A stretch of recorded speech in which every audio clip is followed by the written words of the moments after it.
बास्तोगने के नीचे अंधेरे में एक जिद्दी सिपाही ने दुश्मन के लिए एक अजीबोगरीब नया जाल तैयार किया, लेकिन उसकी पूरी टोली उसके मुंह पर हंस पड़ी। उन्होंने कहा कि यह कभी काम नहीं करेगा। उन्होंने इसे बेवकूफ़ी भरा जाल और क्रिसमस की सजावट कहा। फिर भी कुछ ही घंटों बाद उसी जाल ने 19 सेकंड से भी कम समय में 23 कुलीन जर्मन हमलावर सैनिकों को परछाई में बदल दिया।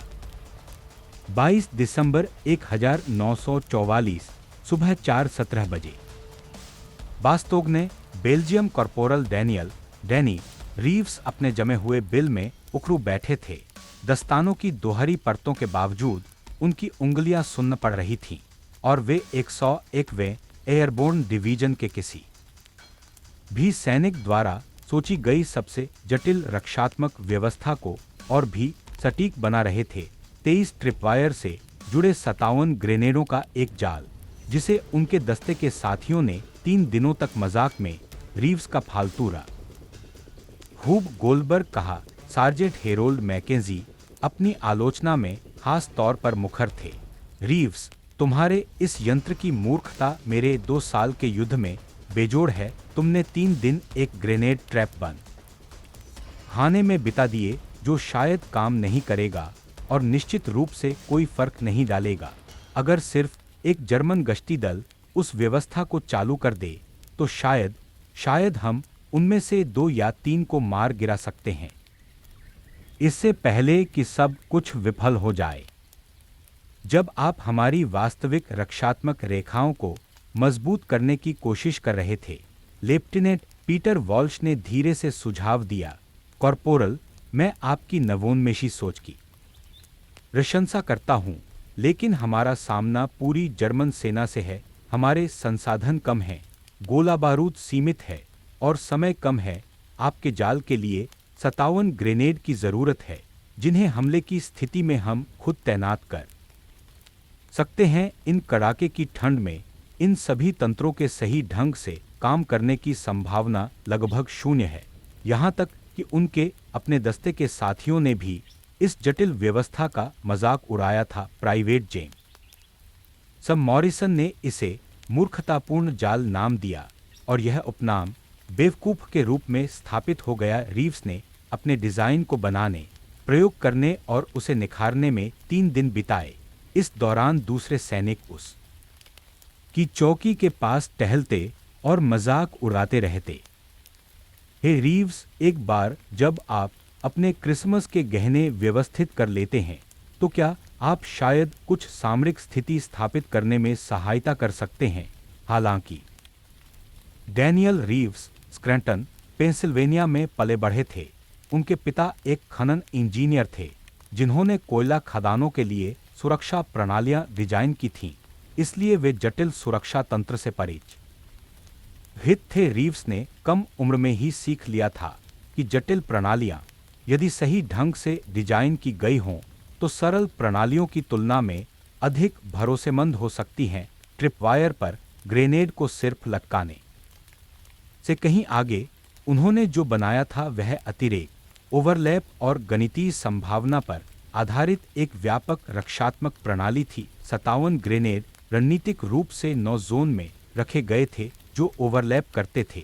3 संकेंद्र हित अर्धवृत्तों में व्यवस्थित थे, एक साथ कई घातक क्षेत्रों पर प्रभाव डालने वाली एक श्रृंखलाबद्ध प्रतिक्रिया को प्रेरित करने के लिए 23 विस्फोट केबलों को व्यवस्थित किया गया था। इस उपकरण का ही चतुराई इसकी जटिलता में नहीं, बल्कि इसके फेलसेप में निहित थी।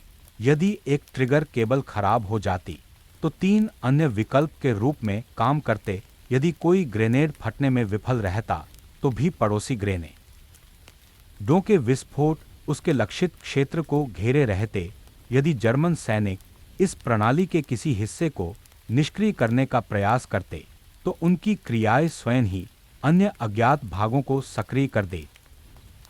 हीन युद्ध से पहले रीव्स ने पेन स्टेट में मैकेनिकल इंजीनियरिंग का अध्ययन करते हुए 2 साल बिताए थे।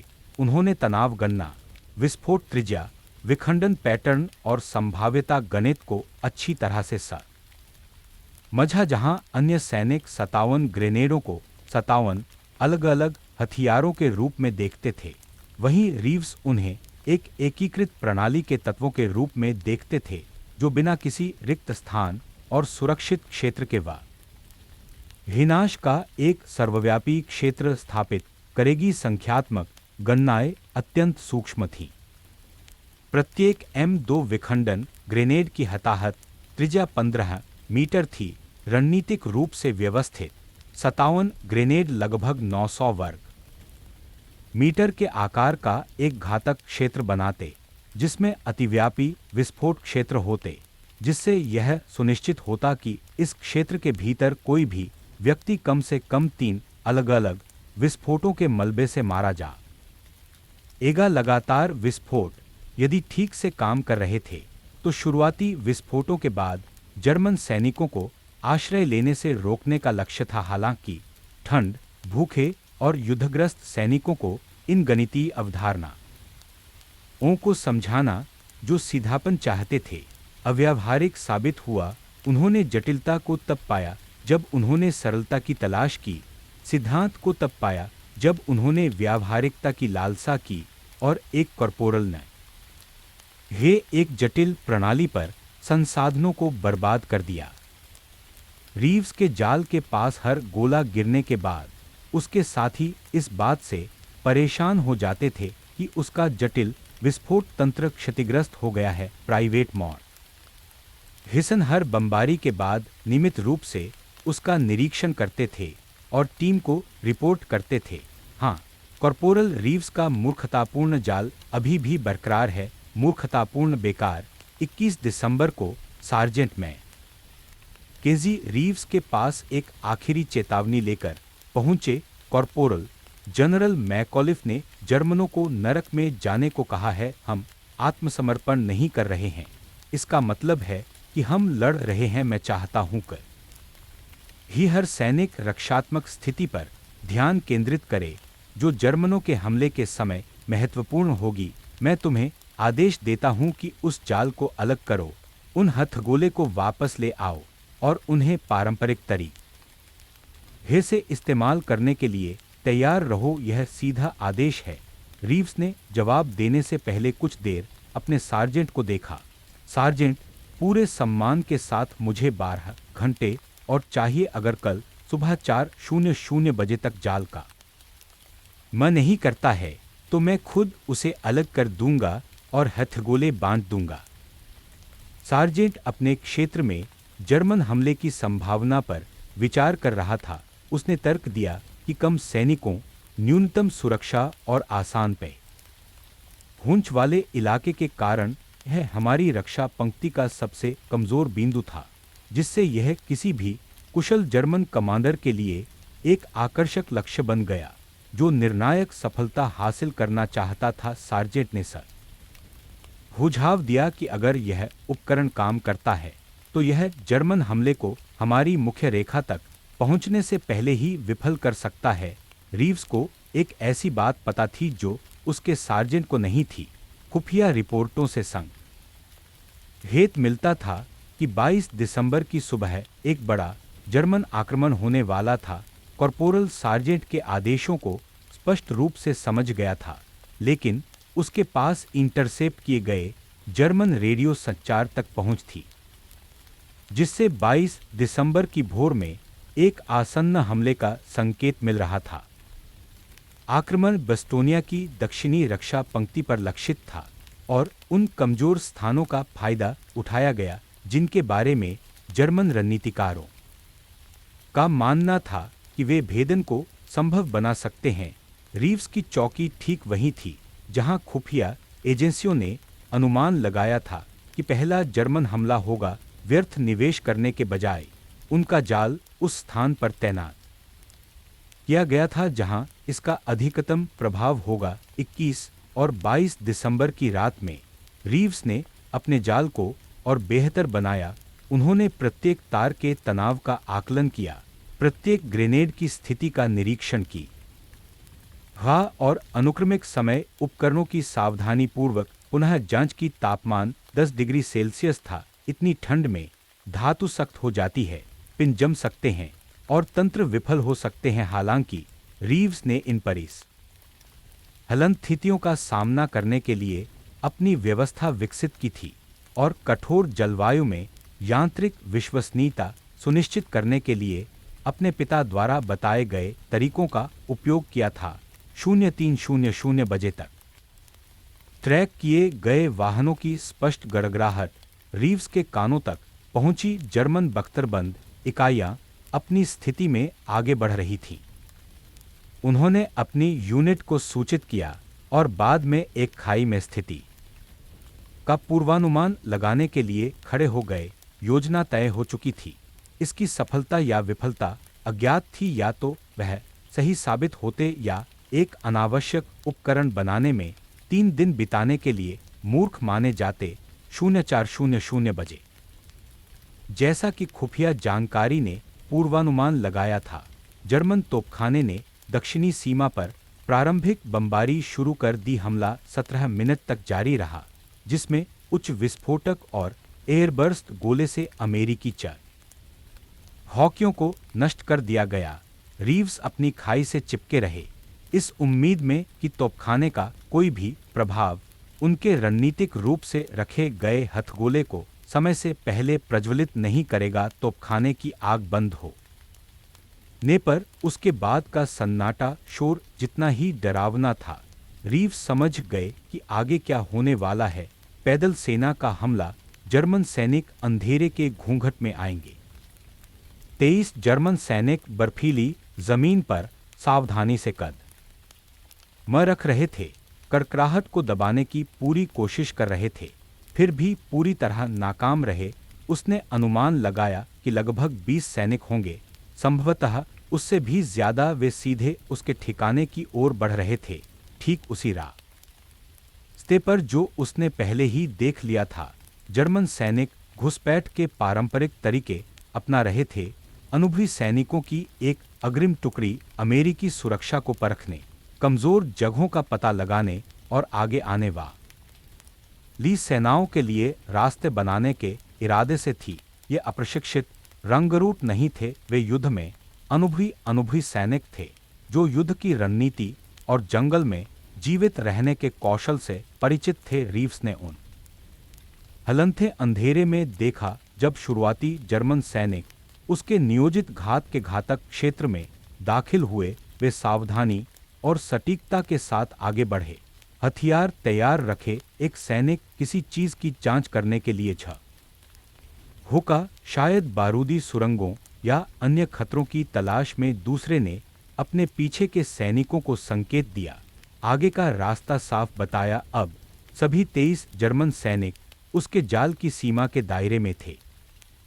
किसी का ध्यान न जाते हुए वे छिपे हुए ट्रिपवायर के पार निकल गए। अंधेरे और ठंड ने रीव्स को फायदा पहुंचाया। भोर से पहले अंधेरे में उनके छिपे हुए तार अदृश्य थे। सबसे आगे का जर्मन सैनिक आगे बढ़ा, उसके बूट ने रात में ट्रिगर तार को मारा।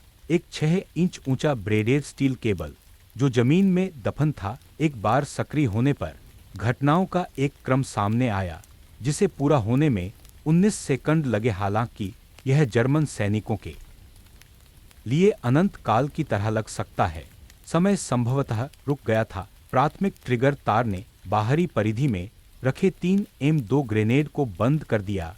इन ग्रेनेड में 4 सेकंड के फ्यूज थे जो मानक सैन्य विनिर्देश था। वे 17 घंटे और 11 सेकंड पर एक साथ फट गए। इन 3 ग्रेनेड के विस्फोट ने तुरंत 2 बैकअप तार प्रणालियों को सक्रिय कर दिया। केंद्रीय वलय में तनाव तारों से 6 और ग्रेनेड फटे जिन्हें फ्लेयर तंत्र से राप्त ऊष्मासंवेदी ट्रिगरों द्वारा सक्रिय किया गया। पहले विस्फोटों से उत्पन्न एक तापीय स्पंद ने तार के छोरों को उनके ट्रिगर बिंदु तक गर्म कर दिया, जिससे 6 और ग्रेनेड ऊंचे स्थानों से नीचे गिरे। एक के बाद एक 9 ग्रेनेड फट गए, जिससे टुकड़ों की एक विनाशकारी लहर बन गई जो जर्मन संरचना में फैल गई। यह तो बस श्रृंखलाबद्ध प्रतिक्रिया की शुरुआत थी। एक साथ फटने वाले 9 ग्रेनेडों के साथ युक्त बल ने दबावसंवेदी तंत्रों को सक्रिय कर दिया। जिन्हें रीव्स ने तोपखाने के फ्यूज के घटकों का उपयोग करके तैयार किया था।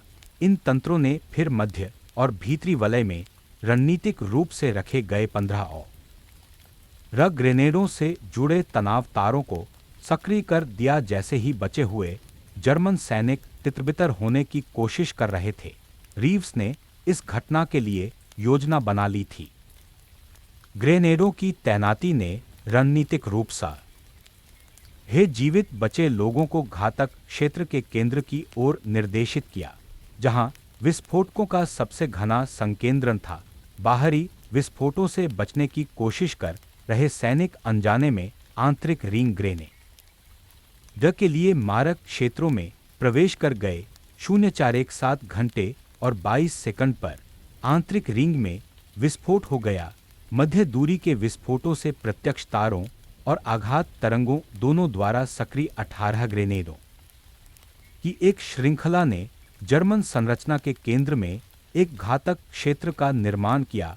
शेष 6 ग्रेनेड, जो भागते हुए सैनिकों को पकड़ने के लिए किनारों पर रखे गए थे, 2 सेकंड बाद फट गए, जो रीव्स द्वारा फायरिंग पिन स्प्रिंग और सावधानी से संतुलित वजन का उपयोग करके तैयार किए गए कंपन संवेदनशील तंत्र द्वारा प्रज्वलित हुए। तैनात किए गए 57 ग्रेनेडों में से 54 ने उम्मीद के मुताबिक प्रदर्शन किया। वह विस्फोट के प्रतिच्छेदित विस्फोट त्रिज्या में नियोजित विनाश स्थल चारों ओर से घिरे हुए विस्फोटों से अस्पष्ट हो गए थे। ट्रिगर शुरू करने से लेकर अंतिम विस्फोट तक पूरा ऑपरेशन 19 सेकंड में पूरा हुआ। उन 19 सेकंड के भीतर लगभग 427 पाउंड उच्च श्रेणी के विस्फोटक और लगभग 17,000 स्टील के टुकड़े 900 वर्ग मीटर के लक्षित क्षेत्र में फैल गए, जहां 23 जर्मन सैनिक आगे बढ़ रहे थे। धुआं छंटने के बाद सार्जेंट मैके जी 50 गज दूर अपने छेद से बाहर निकले और विनाश को देखा।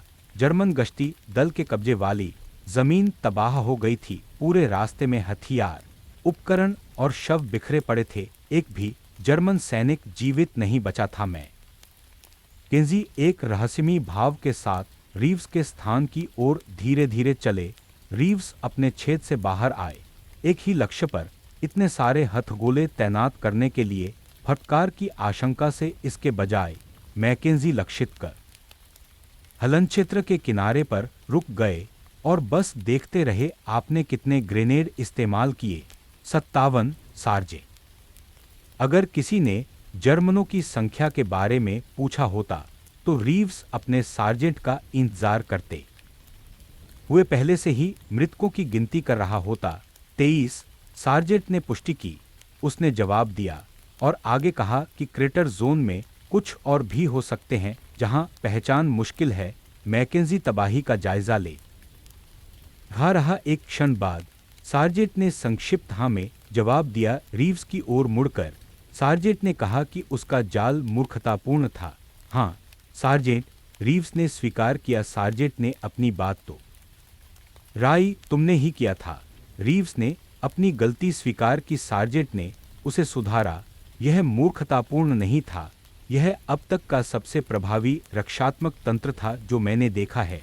जाल की सफलता की खबर को 6 ही घंटों में पूरे अमेरिकी सुरक्षा क्षेत्र में फैल गई। दूसरी कंपनियों के अधिकारी मारक क्षेत्र का निरीक्षण करने के लिए उमड़ पड़े, यह समझने की उम्मीद में कि 57 ग्रेनेडों वाला एक हलनपुरल बिना एक भी राइफल की गोली चलाए पूरे जर्मन घुसपैठिए समूह का सफाया कैसे कर सकता है। लेफ्टिनेंट वाल्श को शुरू में जाल की उपयोगिता पर संदेह था, लेकिन उन्होंने ट्रिगर तंत्र का बारीकी से निरीक्षण किया। अवशेषों का निरीक्षण करते हुए उन्होंने मुख्य तार, बैकअप तंत्र, कैस्केड एक्टिवेटर्स सभी रीव्स के विस्तृत विवरण से मेल खाते हुए पाए। लेफ्टिनेंट की बाद की रिपोर्ट में कहा गया कॉर्पोरल रीव्स असाधारण यांत्रिक इंजीनियरिंग ज्ञान और रक्षात्मक रणनीति में इसके अनुप्रयोग का प्रदर्शन करते हैं। उनके संयुक्त ग्रेनेड सेटअप ने हताहत से गोला बारूद अनुपात के मामले में पारंपरिक उपयोग से 4 गुना बेहतर प्रदर्शन किया। मैं तत्काल दस्तावेजीकरण और डिजाइन अवधारणाओं को साझा करने का सुझाव देता हूं। हालांकि जर्मन सेना की प्रतिक्रिया उल्लेखनीय थी। घुसपैठ के प्रयास में शामिल 26वें वोक्सग्रेनेडियर डिवीजन ने दक्षिणी परिधि पर आगे के हमलों को तुरंत रोक दिया। बाद में प्राप्त कार्रवाई के बाद की रिपोर्टों में इसे अमेरिकी स्प्रिंगफील्ड वेरजोगेटर जूंडर बताया गया, जो विलंबित डेटोनेटरों वाला अमेरिकी बारूदी सुरंग क्षेत्र था। जर्मनी के खुफिया अधिकारियों ने हमले का आकलन किया और यह निष्कर्ष निकाला कि अमेरिकियों ने बारूदी सुरंगों, तोपखाने और स्वसक्रिय प्रणालियों को शामिल करते हुए एक नए रक्षात्मक हथियार की कल्पना की थी। इस बात से अनजान कि उनका सामना सिर्फ एक कॉर्पोरल से था जो मानक हथगोले से लैस था और जिसने 3 दिन तक चतुराईपूर्ण रणनीतियां तैयार की थीं। मानसिक प्रभाव सामरिक उपलब्धि से कहीं ज्यादा था। बास्तोगने में अमेरिकी प्रतिरोध से पहले से ही हताश जर्मन कमांडरों ने अब यह मान लिया था कि रक्षकों के पास परिष्कृत रक्षात्मक तकनीकें हैं। इस धारणा ने उनकी अनिच्छा को बढ़ावा दिया और बाद के हमलों में देरी की, जिससे घिरी हुई अमेरिकी सेना को अमूल्य समय मिल गया। 23 दिसंबर को मौसम इतना सुधर गया कि हवाई आपूर्ति बास्तोगने तक पहुंच सकी। आपूर्ति में और भी हथगोले थे। 502वीं पैराशूट इन्फेंट्री रेजिमेंट के कमांडर कर्नल स्टीव चैपीज ने रीव्स के ठिकाने पर सीधे हथगोले का एक टोकरा पहुंचाया। कॉर्पोरल रीव्स, मुझे लगता है कि आप इनका इस्तेमाल ज्यादातर लोगों से ज्यादा प्रभावी ढंग से कर सकते हैं। क्या आप इस संख्या में अपने और जाल बना सकते हैं? इस संख्या का उपयोग करके मैं हमारे सबसे कमजोर प्रवेश बिंदुओं के लिए 3 अतिरिक्त रक्षात्मक प्रणालियां स्थापित कर सकता हूं। प्रत्येक व्यवस्था को इकट्ठा करने और परीक्षण करने में लगभग 2 दिन लगेंगे। प्रत्याशित जर्मन हमले के फिर से शुरू होने से पहले आपके पास 4 दिन हैं। जितना हो सके उतने जाल बनाए और कॉर्पोरल, मैं आपको 3 सहायक दे रहा हूं, उन्हें अपनी प्रणाली के कामकाज का प्रशिक्षण दे। जिन सैनिकों ने आपके पहले जाल का सबसे ज्यादा मजाक उड़ाया था, उन्हें अब आपकी सहायता के लिए नियुक्त किया गया है। प्राइवेट मॉरिसन, जिसने इसे मूर्खतापूर्ण जाल कहा था, जाल निर्माण सीखने के लिए उत्सुक है। वह स्वीकार करता है कि जाल के बारे में उसकी गलती थी और वह अन्य क्षेत्रों में भी गलतियों से बचना चाहता है। अगले 4 दिनों के दौरान आप 2 अतिरिक्त प्रणालियां बनाते हैं, तीसरी को आंशिक रूप से पूरा करते हैं और अपने 3 सहायकों को अतिरेक, अतिव्यापी किल जोन, अनुक्रमिक ट्रिगरिंग और विफलता सुरक्षित तंत्र जैसी अवधारणाओं के बारे में निर्देश देते हैं। अपने साथियों द्वारा मजाक उड़ाते हुए बर्खास्त किए जाने के 3 दिन बाद प्राइवेट मॉरिसन ने असाधारण योग्यता का परिचय दिया। उन्होंने समझा कि रीव्स का जाल जटिलता के कारण नहीं, बल्कि सावधानीपूर्ण योजना के कारण प्रभावी था। प्रत्येक ग्रेनेड की एक निर्दिष्ट भूमिका थी, प्रत्येक ट्रिगर तार बहुकार्य करता था और प्रत्येक बैकअप प्रणाली प्रत्याशित खामियों की भरपाई करती थी। पश्चिमी सीमा पर एक दूसरा जाल लगाया गया, जो एक अन्य संदिग्ध जर्मन हमले के रास्ते की सुरक्षा करता था।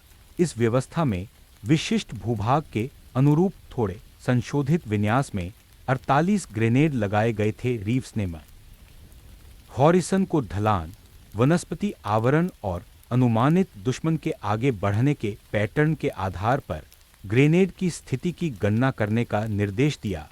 उत्तरी सीमा पर तीसरे जाल में प्रारंभिक डिजाइन से सीखे गए सबक का उपयोग किया गया।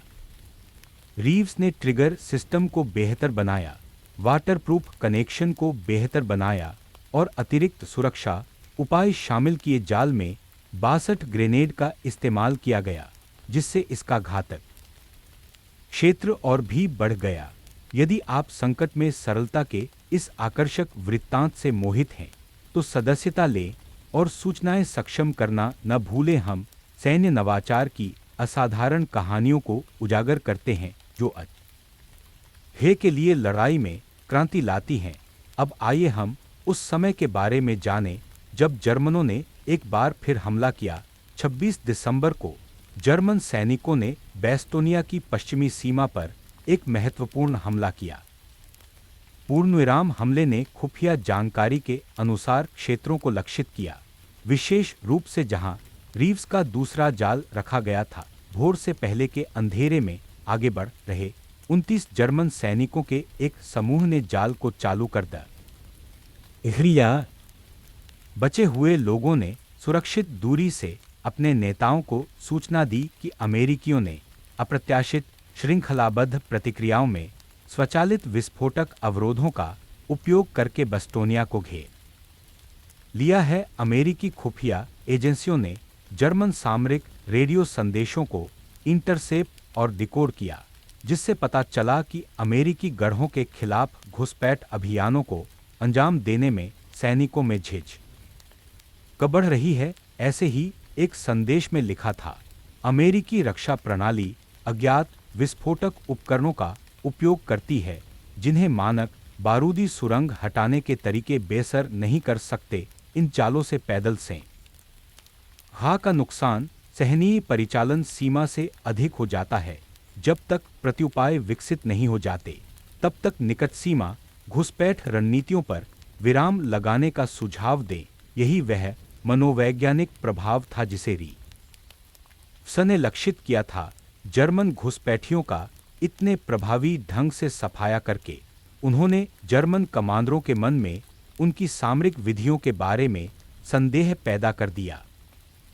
बास्तोगने में जर्मन की हार अमेरिकी हवाई सहायता को सक्षम करने वाले मौसम में सुधार से बढ़ी, जो रक्षा पंक्ति को भेदने में उनकी असमर्थता से उपजी थी। दिसंबर के अंत में घेराबंदी उठाने के बाद सैन्य खुफिया कर्मियों ने रीव्स से उनके जाल के लेआउट के बारे में गहनता से पूछताछ की। उनका उद्देश्य न केवल निर्माण विधियों को जानना था, बल्कि इसके पीछे की प्रेरणा भी जानना था।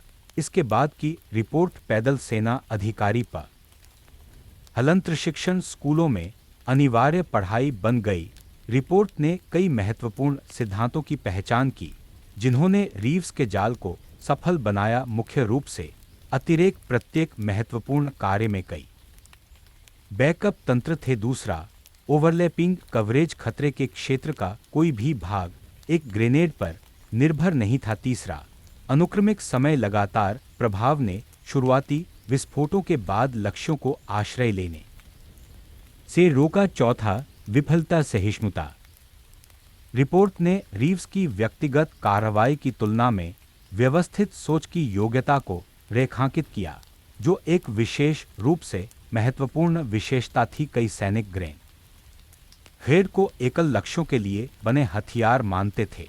वे उन्हें एक एकीकृत प्रणाली में योगदान देने वाले टुकड़ों के रूप में देखते थे जिसमें संपूर्ण अपने भागों से बेहतर होता है। 101वें एयरबोर्न डिवीजन न का नेतृत्व कर रहे मेजर जनरल मैक्सवेल टेलर ने जमीनी युद्ध में उनकी असाधारण उपलब्धि को स्वीकार करते हुए रीव्स को कांस्य सितारा प्रदान किया। प्रशस्ति पत्र में प्रशंसा की गई।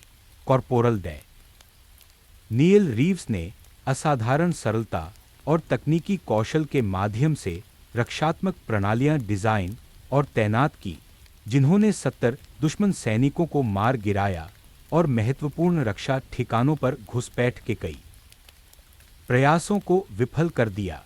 उनके नवाचारों ने बेस्टोनिया की सफल रक्षा में महत्वपूर्ण भूमिका निभाई और युद्ध परिस्थितियों में उल्लेखनीय तकनीकी दक्षता का प्रदर्शन किया।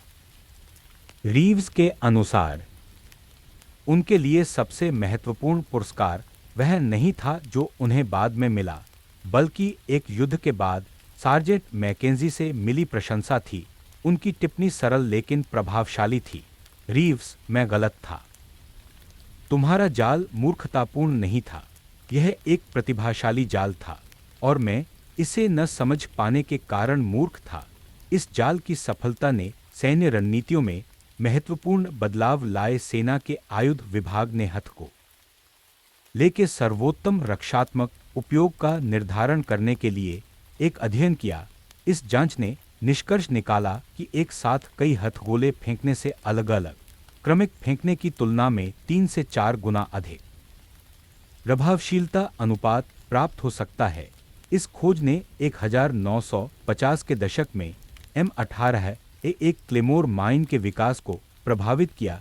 क्लेमोर के पीछे का सिद्धांत बिना हाथ से फेंके एक विशाल क्षेत्र में दिशात्मक विखंडन री हलंस द्वारा बेस्टोनिया में प्रदर्शित विचारों से सीधे प्रेरित था। क्लेमोर बनाने वाले इंजीनियरों ने बाद में स्वीकार किया कि रीव्स की जाल रिपोर्टों ने विस्फोटक की प्रति इकाई रक्षात्मक गारक क्षमता बढ़ाने के उनके विचार में महत्वपूर्ण भूमिका निभाई। युद्ध के बाद के जर्मन सैन्य विश्लेषण ने बस्टोनिया रक्षा पर ध्यान केंद्रित करते हुए अमेरिकी रक्षात्मक बारूदी सुरंग प्रणालियों की व्यापक रूप से जांच की। इसके बाद जर्मन सामरिक पुस्तिकाओं को व्यापक क्षेत्रों में विस्फोट करने में सक्षम जटिल विस्फोटक जालों के प्रति सावधान करने के लिए संशोधित किया गया था। हालांकि यह एक सुधारित बारूदी सुरंग प्रणाली थी जिसे मानक उपकरणों का उपयोग करके एक कॉर्पोरल द्वारा डिजाइन किया गया था, जिसे जर्मनों ने चुनौतीपूर्ण पाया। 1968 में एक सैन्य इतिहासकार ने रीव्स से उनके जाल डिजाइन के बारे में साक्षात्कार किया और सवाल किया कि समान शैक्षिक पृष्ठभूमि वाले अन्य सैनिकों ने समान प्रणालियां क्यों नहीं विकसित की। रीव्स का जवाब इस विसंगति पर प्रकाश डालता है। अधिकांश सैनिकों ने ग्रेनेड को अपने प्रशिक्षण के नजरिए से देखा दुश्मन पर फेंकने के लिए, फिर भी मैंने बारूदी सुरंगों को अपने पिता के नजरिए से देखा। इतिहासकार ने प्रश्न की पड़ताल जारी रखी, फिर भी क्या अन्य सैनिक अतिरेक की अवधारणाओं को नहीं समझ पाएंगे? समझना और लागू करना एक समान नहीं है। अधिकांश ने 57 ग्रेनेड को एक विरोधी को मारने के 57 अवसरों के रूप में माना। मैंने 57 ग्रेनेड को 57 भागों से बनी एक एकल प्रणाली के रूप में देखा। विचारों में यह विसंगति गहरी थी। विचारों में यह भिन्नता इस बात पर प्रकाश डालती है कि रीव्स का जाल प्रभावी क्यों साबित हुआ जबकि अन्य लड़खड़ा गए। उन्होंने केवल ग्रेनेड को ट्रिप तारों से नहीं जोड़ा, इसके बजाय उन्होंने एक परस्पर जुड़ी प्रणाली तैयार की जहां प्रत्येक भाग कई कार्य करता था और व्यक्तिगत भागों की विफलता समग्र प्रदर्शन को खराब नहीं करती थी। रीव्स के जाल के तकनीकी विवरण, जैसा कि सैन्य रिकॉर्ड में उल्लिखित है, उन्नत इंजीनियरिंग को प्रदर्शित करता है। मुख्य ट्रिगर तार 6 इंच की ऊंचाई पर स्थित था। लब्रेडेड तार में 7 पाउंड का ब्रेक प्रतिरोध था जो सक्रियण के लिए पर्याप्त था, लेकिन किसी सैनिक के बूट को धक्का देने के लिए अत्यधिक नहीं था।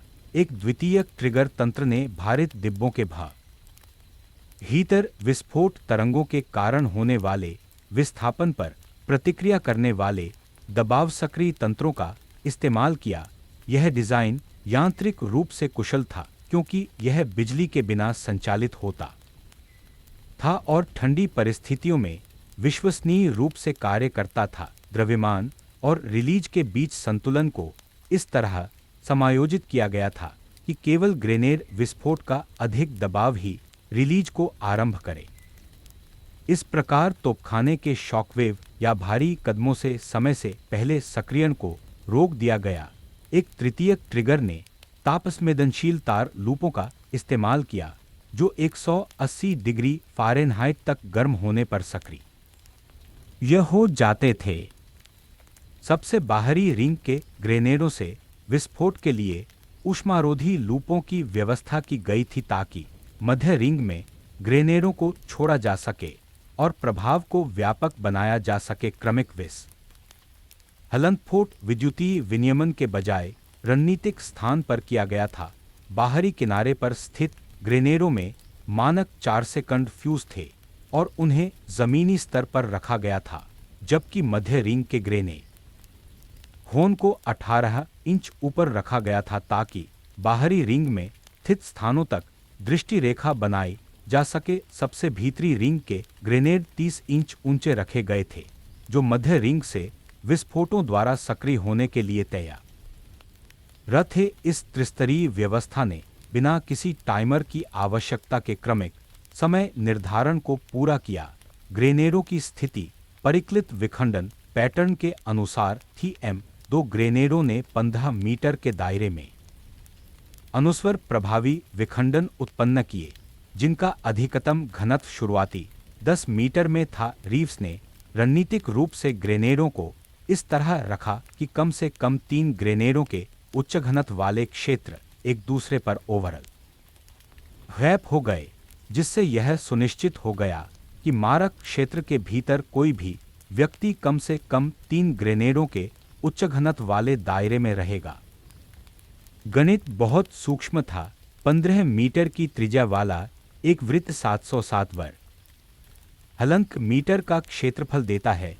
3 प्रतिच्छेदित वृत्त लगभग 900 वर्ग मीटर का कवरेज प्रदान करते हैं, जिसमें प्रत्येक बिंदु कम से कम एक सघन क्षेत्र में और अधिकांश 2 या 3 सघन क्षेत्रों में स्थित होते हैं। 57 ग्रेनेड विस्फोटों ने 2 मीटर से बड़े किसी भी अंतराल के बिना 9 अतिव्यापी पैटर्न उत्पन्न किए। युद्ध की रक्षात्मक स्थिति में गणितीय सटीकता का यह स्तर अनसुना था। आमद हौर पर रक्षात्मक स्थितियां रणनीतिक रूप से गणना किए गए कवरेज पैटर्न के बजाय सहज वृत्ति और अनुभव पर निर्भर करती हैं। हालांकि रीव्स ने एक सामरिक संकट में इंजीनियरिंग सिद्धांतों को लागू की या और ऐसे परिणाम दिए जो पारंपरिक सैन्य विचारों से आगे निकल गए। सैन्य नवाचार की और अधिक रोचक कहानियों के लिए लाइक और सब्सक्राइब पर क्लिक करें। हम आपको उन दिमागों से परिचित कराते हैं जिन होन ने सरलता और बहादुरी के माध्यम से युद्ध में क्रांति ला दी और आने वाले समय में और भी अधिक आकर्षक सामग्री लेकर आ रहे हैं। रीव्स के ट्रैप सेटअप से उत्पन्न निर्देशात्मक मैनुअल को पैदल सेना अधिकारी प्रशिक्षण के लिए मानक के रूप में अपनाया गया। रक्षात्मक स्थितियों में हथगोले का रणनीतिक उपयोग शीर्षक से इसमें रीव्स के डिजाइन से प्राप्त अवधारणाओं के लिए 23 पृष्ठ आवंटित किए गए था। इसने व्यक्तिगत हथियार उपयोग की तुलना में प्रणालीउन्मुख दृष्टिकोण के महत्व को रेखांकित किया। मैनुअल में विविध भूभागों के लिए इष्टतम ग्रेनेड प्लेसमेंट, बेहतर विश्वसनीयता के लिए अनुकूलित ट्रिगर वायर पोजिशनिंग, अतिरिक्त बैकअप सिस्टम और संचयी प्रभावों के लिए अनुक्रमिक समय योजनाओं को प्रदर्शित करने वाले जटिल चित्र प्रदान किए गए थे। अधिकारियों ने अक्सर इसकी सैन्य हलंत्य रणनीति मार्गदर्शिका के बजाय एक इंजीनियरिंग पाठ्यपुस्तक जैसी समानता पर ध्यान दिया। हालांकि मैनुअल का महत्वपूर्ण भाग तकनीक के बजाय मानसिकता पर केंद्रित था। इसने घोषणा की, सफल रक्षात्मक ग्रेनेड उपयोग के लिए युद्धक्षेत्र को अलग अलग युद्ध स्थितियों के बजाय एक परस्पर जुड़ी प्रणाली के रूप में देखना आवश्यक है। प्रत्येक रक्षात्मक घटक को आपस में जुड़ी हुई अग्नि रेखाओं, अनुस्वर, समकालिक समय और प्रतिरूप कार्यात्मकताओं के माध्यम से दूसरों को सुदृढ़ करना चाहिए। इसका उद्देश्य सामूहिक रक्षात्मक प्रभाव उत्पन्न करना है, जो व्यक्तिगत हथियारों की संयुक्त शक्ति से भी अधिक हो। इस प्रणालीगत दृष्टिकोण ने व्यापक सैन्य रणनीति को महत्वपूर्ण रूप से प्रभावित किया। एकीकृत रक्षा का सिद्धांत, जहां अलग-अलग हथियार और स्टेशन अलग-अलग कार्रवाइयों के बजाय पूर्व हलंत-नियोजित समन्वय के माध्यम से एक दूसरे को मजबूत करते हैं। युद्धोत्तर सामरिक ज्ञान की आधारशिला के रूप में उभरा। बास्तोगने में रीव्स का जाल इस बात का ठोस प्रमाण था कि प्रणाली स्तरीय सोच पारंपरिक तरीकों से अप्राप्य कारनामों को अंजाम दे सकती है। बास्तोगने का अनुसरण करने वाले जर्मन कैदी अमेरिकी रक्षात्मक रणनीतियों के बारे में पूछताछ के दौरान अक्सर विस्फोटक जालों से प्रेरित आतंक के बारे में बात करते थे। एक जर्मन दस्ते के नेता ने स्वीकार किया, हम जानते थे कि अमेरिकी साहसी हैं, हम जानते थे कि वे युद्ध कर सकते हैं, लेकिन हम उनके जालों से डरते थे। हालांकि जैसे ही उन्होंने बिना किसी जवाबी कार्रवाई के पूरे गश्ती दल को पल भर में नष्ट करने में सक्षम हथियारों का इस्तेमाल किया, आतंक का माहौल छा गया। हम यह जानते हुए आगे बढ़े कि हर कदम हमारी पूरी टुकड़ी के विनाश का कारण बन सकता है। यह मनोवैज्ञानिक प्रभाव सामरिक लाभ जितना ही महत्वपूर्ण साबित हुआ। रीव्स के जाल ने जर्मन घुसपैठ गश्ती दल पर प्रभावी रूप से अंकुश लगाया, जिससे संदेह पैदा हो आज जिसने अंततः जर्मन आक्रामक अभियानों में बाधा उत्पन्न की। कमांडरों ने इस अनिश्चितता के कारण सेना तैनात करने में संकोच किया कि उन्हें सामान्य सुरक्षा का सामना करना पड़ेगा या विनाशकार ही जाल का। डैनियल रीव्स ने पूरे युद्ध में सेवा की, ऑपरेशन मार्केट गार्डन और जर्मनी में अंतिम अग्रिम में भाग लिया। अंततः उन्हें सार्जेंट और फिर स्टाफ सार्जेंट के पद पर पदोन्नत किया गया। वन के रिकॉर्ड में लिखा था, अनुकरणीय तकनीकी दक्षता ने उन्हें इंजीनियरिंग के सिद्धांतों को सामरिक मुद्दों पर लागू करने में सक्षम बनाया, जिससे सामान्य तरीकों से बेहतर परिणाम प्राप्त हुए। युद्ध के बाद रीव्स ने पेन स्टेट में अपनी पढ़ाई फिर से शुरू की और इंजीनियरिंग की डिग्री हासिल की। इसके बाद वे 37 वर्षों तक ड्यूपॉन्ट में रहे, जहां उन्होंने रासायनिक संयंत्रों में सुरक्षा प्रणालियों का इंजीनियरिंग कार्य किया। 2007 में उनके मृत्युलेख में उनके कांस्य स्टार को कम प्रमुखता से दर्शाया गया था और औद्योगिक सुरक्षा उपकरणों के लिए उनके पेटेंट पर ध्यान केंद्रित किया गया था। उनके पास 43 पेटेंट थे, जो सभी फेलसेफ सिस्टम और कई अनावश्यक सुरक्षा तंत्रों पर केंद्रित थे। 1986 के एक साक्षात्कार में रीव्स ने अपने वास्तोग्ने अनुभव पर चर्चा की। लोग अक्सर तकनीकी पहलुओं के बारे में उत्सुक होते हैं, ग्रेनेड कैसे रखे गए थे, ट्रिगर पॉइंट्स के पीछे क्या गणना थी। हालांकि ये विवरण इसकी सफलता की सही व्याख्या नहीं करते हैं।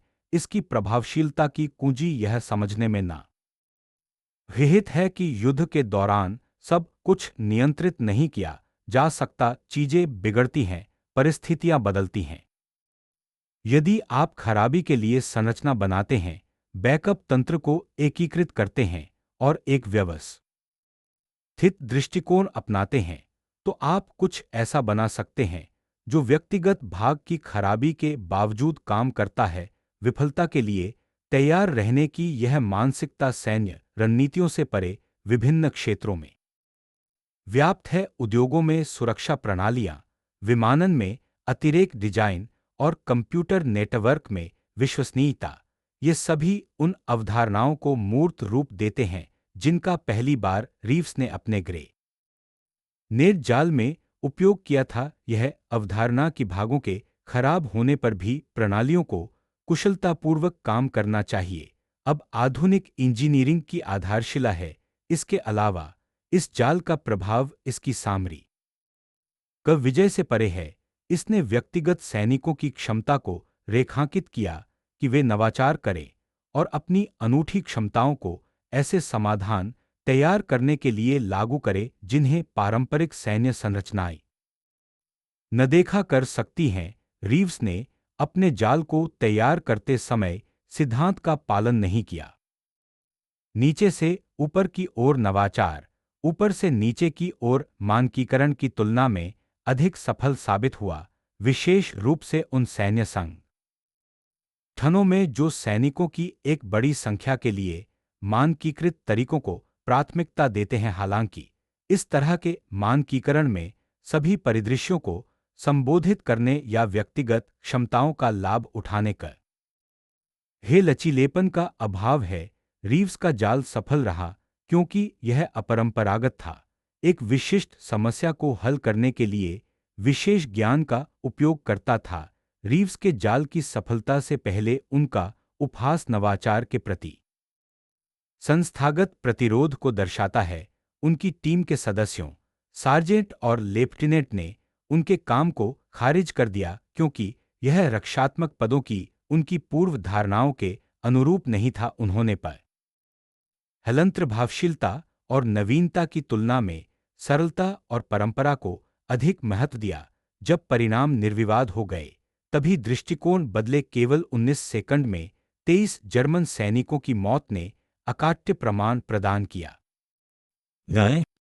अगर जर्मन गश्ती दल ने कोई दूसरा रास्ता चुना होता तो वे रीव्स के घात से बच सकते थे और बिना पकड़े गए ही उसकी व्यवस्था को ध्वस्त कर सकते थे। सफल नवाचार के लिए कभी-कभी न केवल सरल अवधारणाओं की आवश्यकता होती है, बल्कि उन्हें प्रमाणित करने का अवसर भी आवश्यक होता है।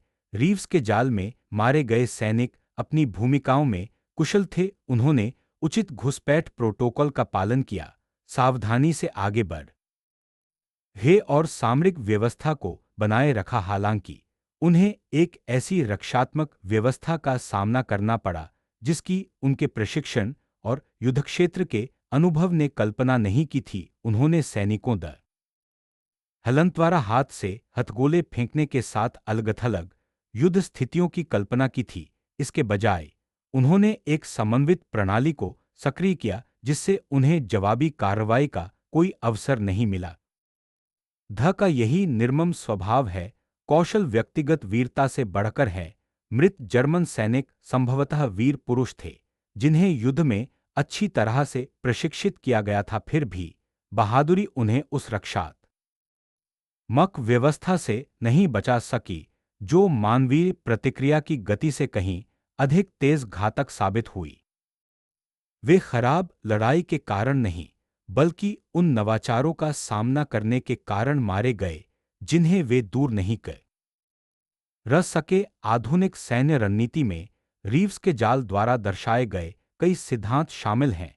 प्रमुख पहलू जैसे कि ओवरलैपिंग कवरेज वाले किल जोन, विश्वसनीयता के लिए कई बैकअप ट्रिगरिंग मैकेनिज्म, लक्ष्य से बचने के लिए अनुक्रमिक समय और स्वसही डिजाइन आधुनिक रक्षात्मक रणनीतियों में सामान्य विशेषताएं हैं। आज के सैन्य इंजीनियर जब रक्षात्मक स्थितियां डिजाइन करते हैं तो उन अवधारणाओं का उपयोग करते हैं जिन्हें पहली बार दिसंबर 1944 में एक कॉर्पोरल ने एक ठंडे फॉक्सहोल में तैयार किया था। जाल ने भूभाग विश्लेषण और दुश्मन के पूर्वानुमान के महत्व को रेखांकित किया। रीव्स ने रणनीतिक रूप से अपने जाल को वहां रखा जहां जर्मन सेनाएं हमला करेंगी क्योंकि उन्होंने सामरिक स्थिति का सटीक अनुमान लगाया था। उनके उपकरण की सफलता आंशिक रूप से इंजीनियरिंग और सामरिक दूरदर्शिता के कारण थी, जो सैनिकों में दुर्लभ मिश्रण था, जबकि अन्य लोगों के पास तकनीकी ज्ञान या सामरिक समझ थी। बहुत कम लोगों के पास कुछ पूरी तरह से नया बनाने का साहस और निर्माण के दौरान उपहास सहने का धैर्य था। उनका मजाक उड़ाते हुए उन्हें मूर्खतापूर्ण ग्रेनेड जाल, हास्यास्पद रूब गोल्डबर्ग यंत्र या संसाधनों की बर्बादी कहा गया। उन्होंने भविष्यवाणी की कि यह काम नहीं करेगा, काम नहीं कर सकता है, यहां तक कि इसका प्रयास भी नहीं किया जाना चाहिए। उन्होंने उन्हें इसे खोलने और इसके बजाय ग्रेनेड को प्रभावी ढंग से उपयोग करने का आदेश दिया। हालांकि इसने केवल 19 सेकंड में 23 जर्मन लोगों की जान ले ली, जिससे उपहास का अंत हो गया। कुल मिलाकर इसने 3 तैनाती में 70 जर्मन लोगों की जान ले ली। एक कॉर्पोरल ने पारंपरिक सोच को चुनौती देते हुए यह दर्शाया कि मूर्खतापूर्ण लगने वाले विचार भी शानदार हो सकते हैं। डैनियल रीव्स ने दिखाया कि कभी-कभी बेतुका विचार बिल्कुल भी बेतुका नहीं होता, यह चतुराईपूर्ण होता है। मूर्खता का मुखौटा पहने हुए अपनी असली क्षमता को उजागर करने के लिए परिस्थितियों का इंतजार करता है। जर्मनों के नवाचारों को शुरू में उन लोगों द्वारा उपहास का पात्र बनाया गया जिनमें संभावनाओं को समझने की दूरदर्शिता का अभाव था। जर्मनों ने इसे एक स्वचालित बारूदी सुरंग कहा, जबकि अमेरिकियों ने इसे बास्तोगने की दक्षिणी सीमा की सुरक्षा करने वाला जाल बताया। हालांकि वास्तव में यह इस बात का प्रमाण था कि तकनीकी विशेषज्ञता, रणनीतिक कौशल और अटूट विश्वास से लैस एक व्यक्ति पूरे संगठन की कल्पना से परे परिणाम दे सकता है। उन्होंने उसके बेवकूफ़ी भरे ग्रेनेड जाल का तब तक मजाक उड़ाया जब तक कि उसने 19 सेकंड में 23 जर्मन लोग होन की जान नहीं ले ली। फिर उन्होंने अपना मजाक उड़ाना बंद किया और खुद को शिक्षित करना शुरू कर दिया। युद्ध का विकास इसलिए हुआ क्योंकि एक कॉर्पोरल ने महसूस किया कि प्रभावशीलता परंपराओं से बढ़ रहकर है, परिणाम आलोचना से ज्यादा मायने रखते हैं और नवाचार के लिए साहस की आवश्यकता होती है ताकि वह ऐसा कुछ बना सके जिसकी कल्पना दूसरे नहीं कर सकते। इस मूर्खतापूर्ण प्रतीत होने वाले उपकरण ने 19 सेकंड के विस्फोटों के क्रम में अपनी प्रतिभा का परिचय दिया। इसने यह सिद्ध कर दिया कि सबसे उत्कृष्ट अवधारणाएं भी शुरू में बेतुकी लग सकती हैं जब तक कि उन्हें त्रुटिहीन ढंग से क्रियान्वित न किया जाए।